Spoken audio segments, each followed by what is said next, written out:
Olá, então vamos aí mais uma aula que nós vamos dividir em dois módulos sobre tipos de empregado. Mas o que tem de novidade, gente? Olha, a CLT já está lá no artigo 3º falando sobre tipo de novidade, de empregado, o que é empregado, o que não é. Mas é claro que cada empregado tem suas peculiaridades. Antigamente falava assim, o empregado seletista, o empregado doméstico, aí o empregado rurícola. A gente começava a ver alguns tipos de empregado. Só não vale aquela pergunta. E o estagiário? Olha, vamos lembrar que nas nossas aulas anteriores a gente falou que o estagiário não é empregado, ele não tem vínculo de emprego, ele é um tipo de trabalhador regido por uma legislação especial.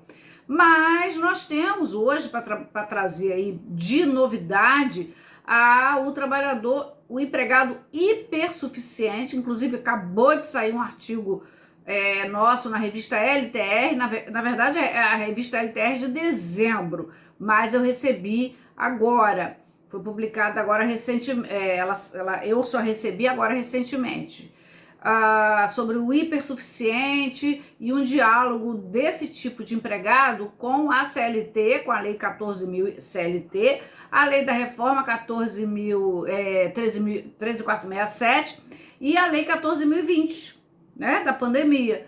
E a gente tem essa coisa aí muito fresquinha na nossa cabeça. Eu tenho várias críticas aí a esse tipo de trabalhador. E a análise que a gente faz, eu e o professor Seca fizemos esse artigo junto. Ele traz aí as noções dele de direito civil, de contrato de direito civil, e eu entro com toda a questão relacionada, todo o conteúdo relacionado à reforma trabalhista, né? As alterações, as mudanças para esse tipo de contrato.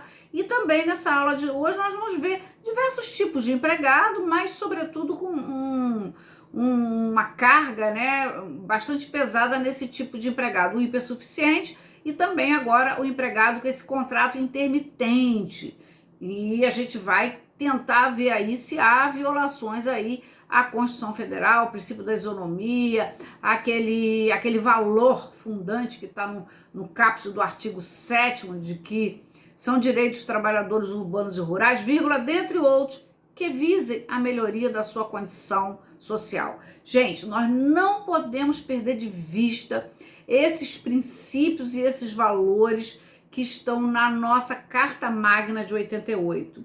Eles vão muito iluminar todo esse conteúdo de reforma trabalhista, mesmo agora nessas normativas da pandemia, mas principalmente da reforma trabalhista, a gente vai trabalhar aí com bastante crítica a essa legislação. Muito bem, então, o que nós vamos ver? Vamos ver o conceito, que está bem lá na CLT, a distinção quanto ao tipo de trabalho e quanto ao local de trabalho também, porque o novo empregado em domicílio, ele hoje é aquele teletrabalho, que é aí a grande cereja do bolo. Olha, eu estou aqui em teletrabalho.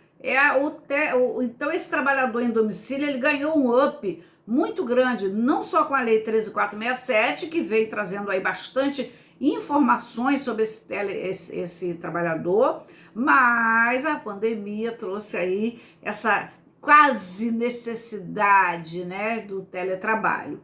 Então nós vamos ver o teletrabalho, o trabalhador rural, o empregado doméstico, os empregados em cargos de confiança, né, os altos empregados, e aí nós vamos para o empregado aprendiz, o empregado público, o empregado em caráter intermitente. Vamos lá?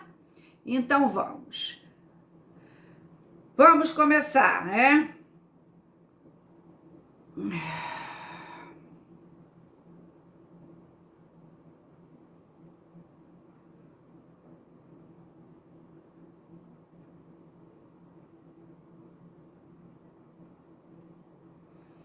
Bom, daqui a pouco a gente vai falando as perguntas aí, as perguntas aí, de qualquer forma, isso vai ficar no nosso canal do YouTube gravadinho, exatamente por essas questões de dificuldade. Hoje a internet não está boa, estamos todos aí com alguma dificuldade de acesso, então isso vai ficar gravadinho aí para vocês assistirem quando vocês quiserem, na hora que quiser. Eu vou dividir essa aula, que é muito importante, em 2 blocos, para poder a gente ter uma consistência, uma análise. Óbvio que são aulas que a gente não faz uma análise de jurisprudência, quando muito en passant, mas fica sempre aquele gostinho de querer saber como que os tribunais estão analisando e se pautando com relação a essas matérias.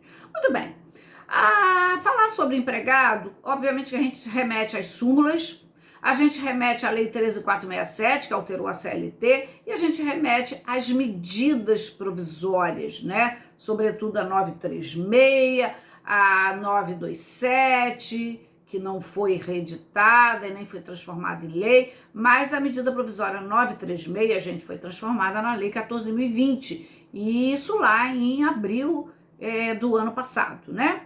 Essas medidas provisórias. Bom, o que é empregado? É uma aula bem academicista, uma aula que é muito importante a gente revisitar a CLT, principalmente nesses momentos em que as coisas estão muito turbulentas, que esses conceitos se misturam.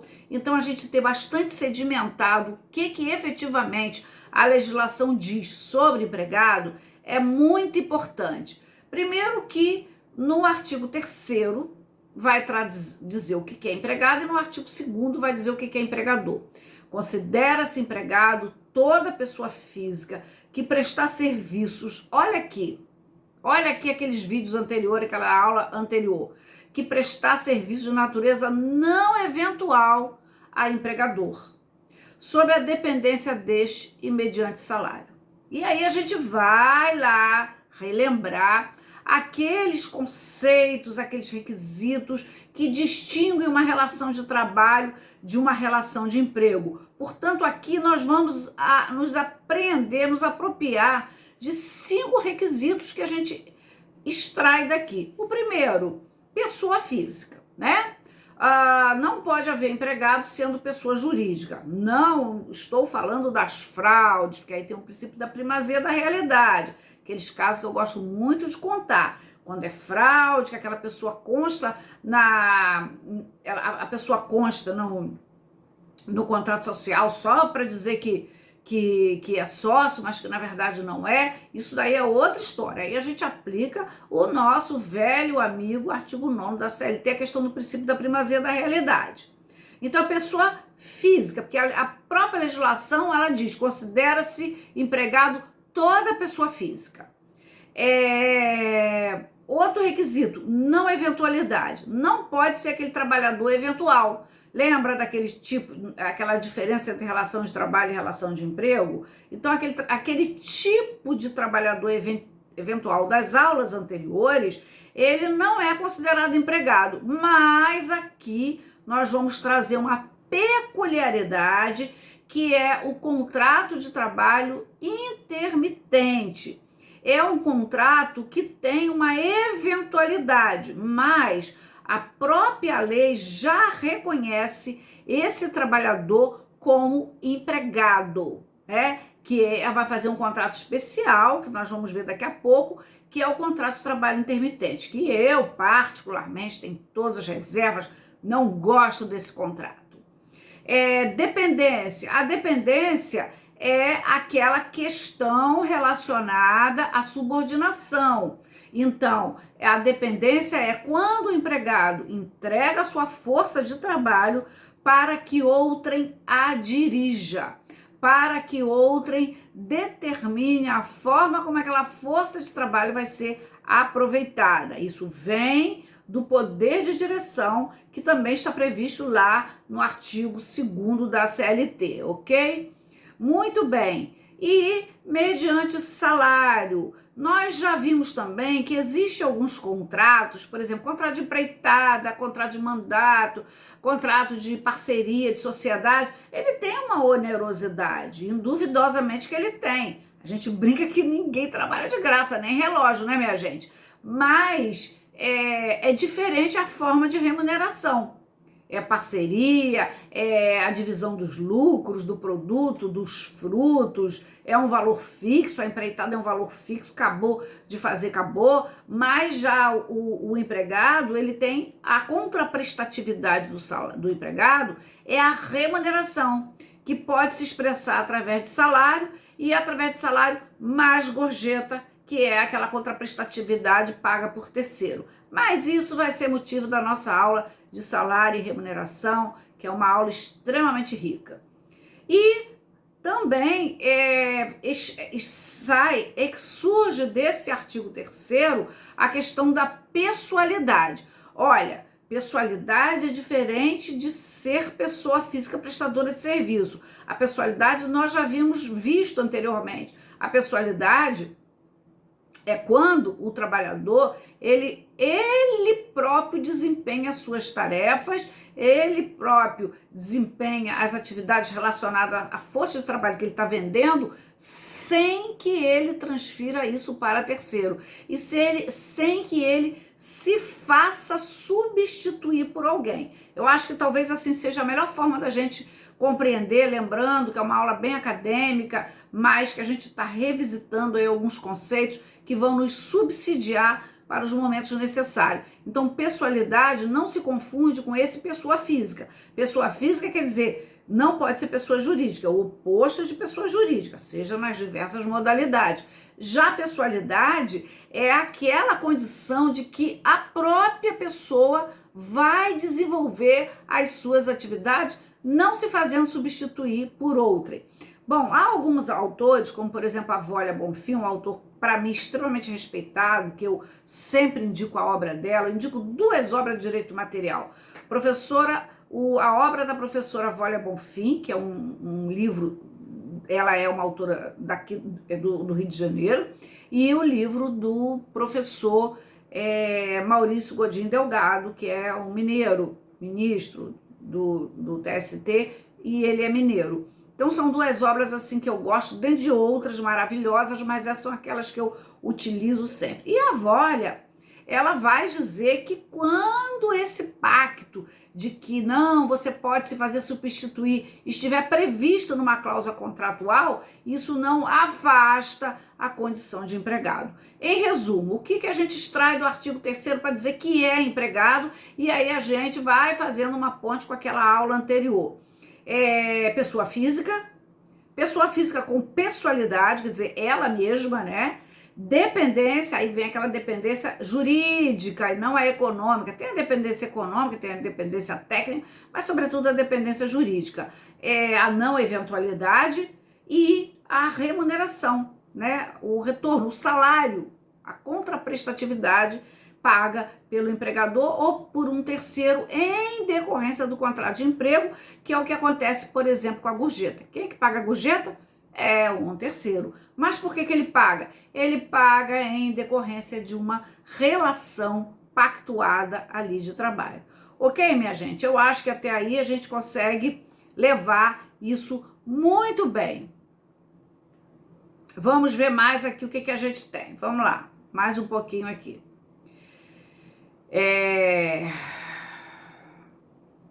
Sim, eu volto depois, finalizar isso. Pode deixar. É que eu tô um chat aqui, então eu já tô também dialogando. Bom, essa expressão subordinação, obviamente que é aquela subordinação jurídica, o que não afasta a subordinação econômica, como eu boto aí nesse material escrito, nesse material de aula aí, sempre que eu chamo de aquele grande resumão, para quem quiser pode me pedir que a gente encaminha. Muito bem. Agora vamos analisar alguns tipos de empregado, ok? Alguns tipos de empregado. Porque aquela relação de trabalho e aquela relação de emprego que nós já havíamos visto anteriormente, ela vai dar para a gente as grandes distinções do que efetivamente se considera empregado e do que efetivamente se considera trabalhador. E lá nós vimos estagiário, nós vimos aquele trabalhador voluntário, que são trabalhadores, mas que não têm as características de ser empregado. Já o que não afasta a condição de empregado, e isso agora, nesse ano de 2020, nesse ano de 2021, e eu acho que é uma tendência. O que vocês acham? Vocês não acham que isso é uma tendência? Não afasta a condição de empregado o local aonde esse empregado trabalha. Primeiro, existe empregado que trabalha fora da empresa, sempre trabalhou. Aqueles que viajam, né? Isso sempre existiu, os viajantes, os vendedores, aqueles que efetuam entregas, né? O próprio setor aéreo, o empregado ele nunca trabalha dentro da empresa. Aliás, ele nem trabalha em terra, ele trabalha no ar.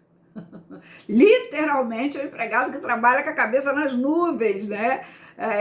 Então, ele nem por isso ele não é empregado. Agora, ele tem toda uma coisa, ele passa ali pela sala, pelo setor dele, assina, registra, assina o ponto, pega toda a orientação para aquele voo, né? E tá o tempo inteiro falando com a base dele. Mas aquele empregado em domicílio, previstos anteriormente no artigo 6º e artigo 83 da CLT, da velha CLT, sempre veio dizendo o seguinte: olha, ele vem lá daquele trabalho artesanal, da pequena indústria caseira. A origem exatamente é essa. E a expressão significa o trabalho realizado em casa do empregado. Eu brinco e digo assim, olha,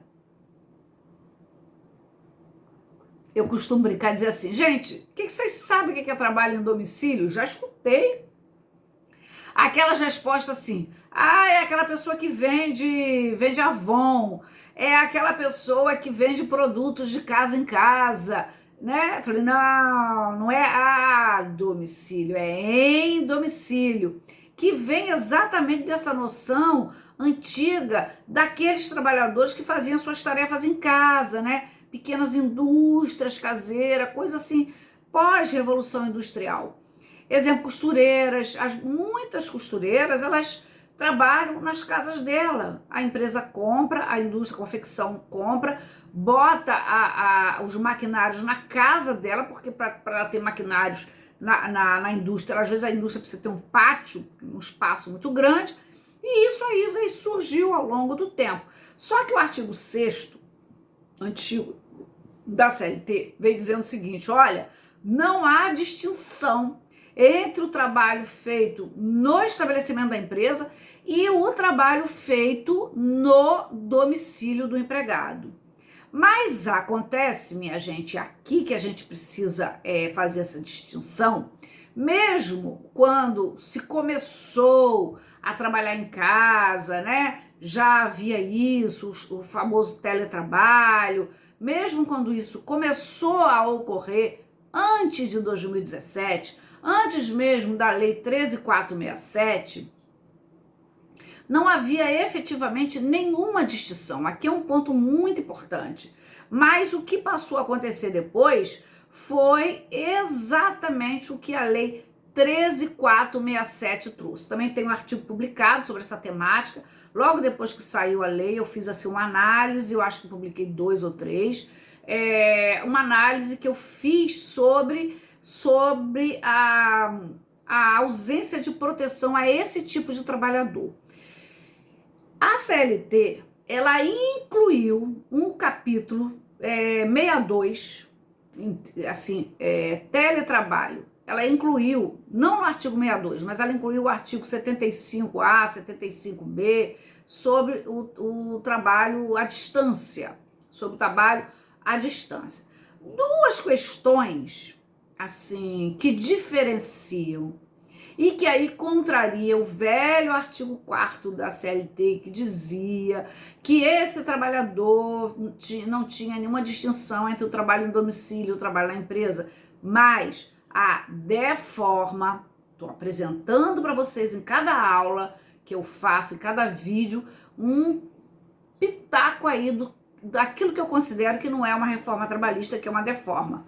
O que eu estou dizendo sobre isso? Mas agora no teletrabalho, e vou falar no hipersuficiente também, duas coisas que afastam a proteção desse trabalhador a partir de 2017. Quais são essas duas? Essencialmente, está lá no artigo 62 e está no artigo 75, 75A, B, C, D, E, mas no artigo 75D, de dado especificamente. O primeiro deles é que diz o seguinte: a aquisição e a manutenção dos equipamentos, se tiver pactuado no contrato, serão de ônus do empregado. O empregado deverá adquirir, o empregado deverá manter, fazer os consertos, fazer a manutenção. Olha, pensa bem, o empregado que trabalha em casa, eu estou aqui com o meu notebook, eu estou usando minha internet, estou usando minha luz, estou usando meu ar-condicionado, que com esse calor, né? E eu estou usando o meu equipamento de trabalho.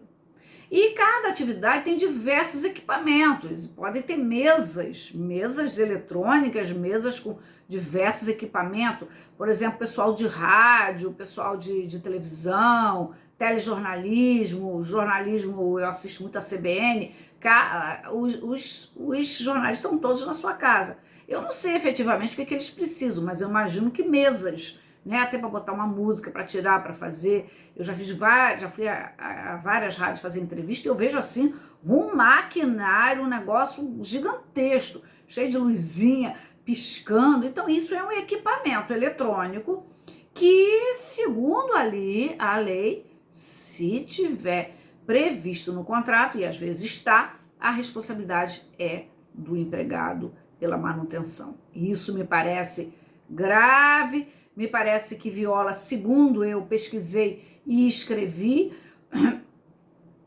o disposto no artigo 2º da CLT, segundo o qual empregador é aquele que assume o risco da atividade econômica. Essa é a primeira crítica que a gente faz.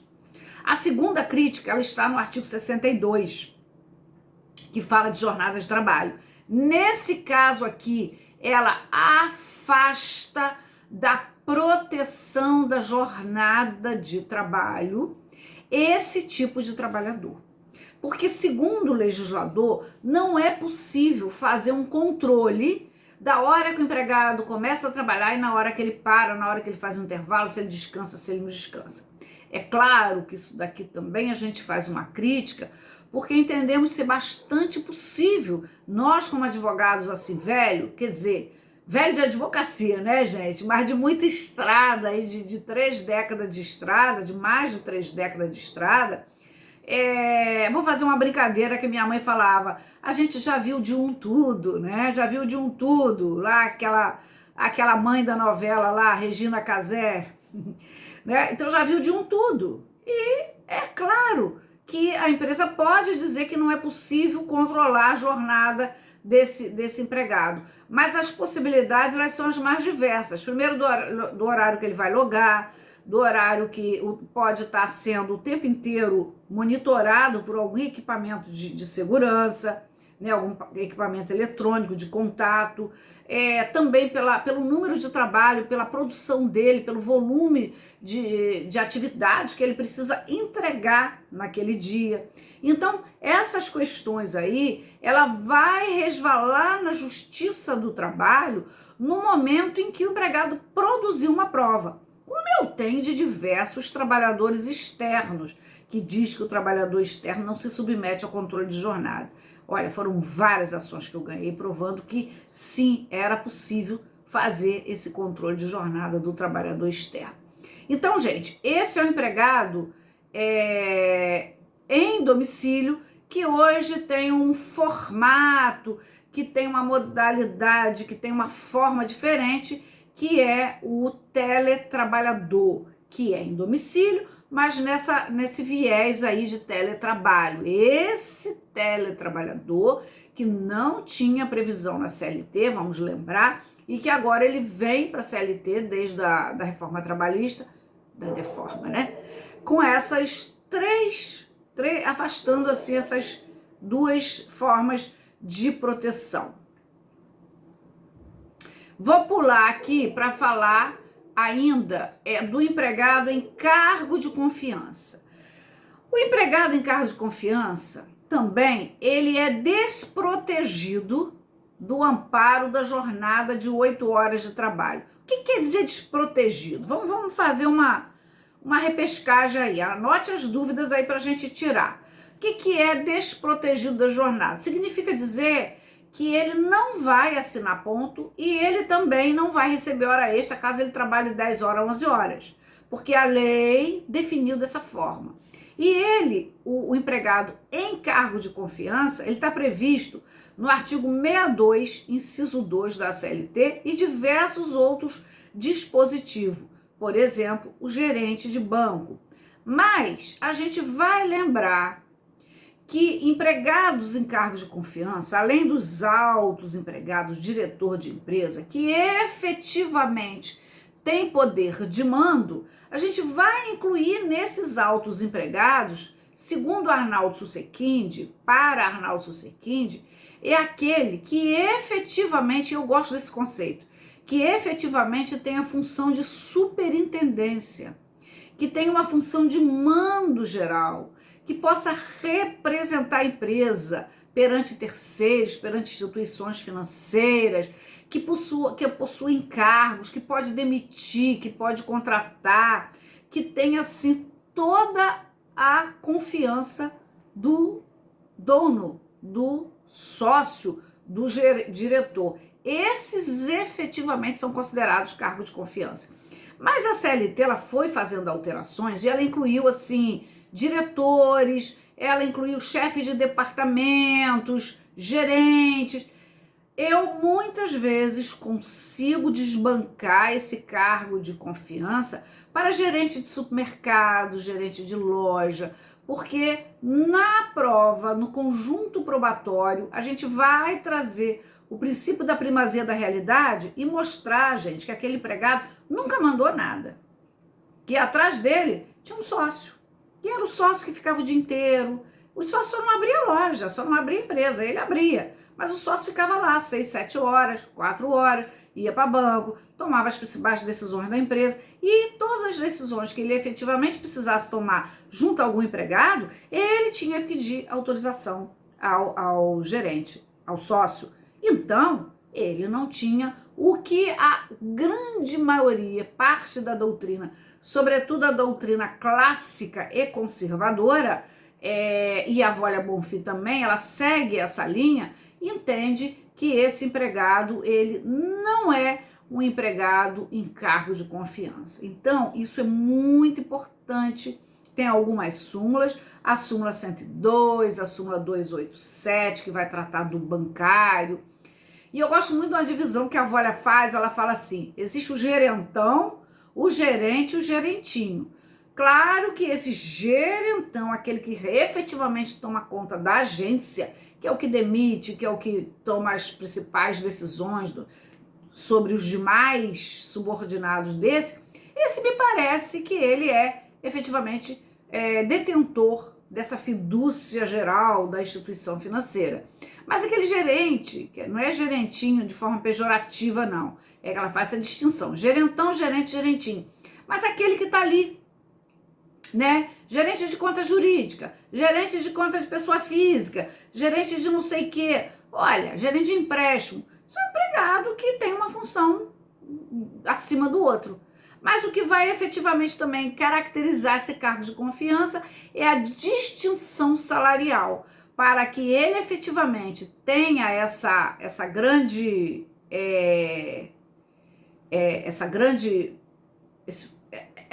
finalização aí de poder de mando, ele também precisa ter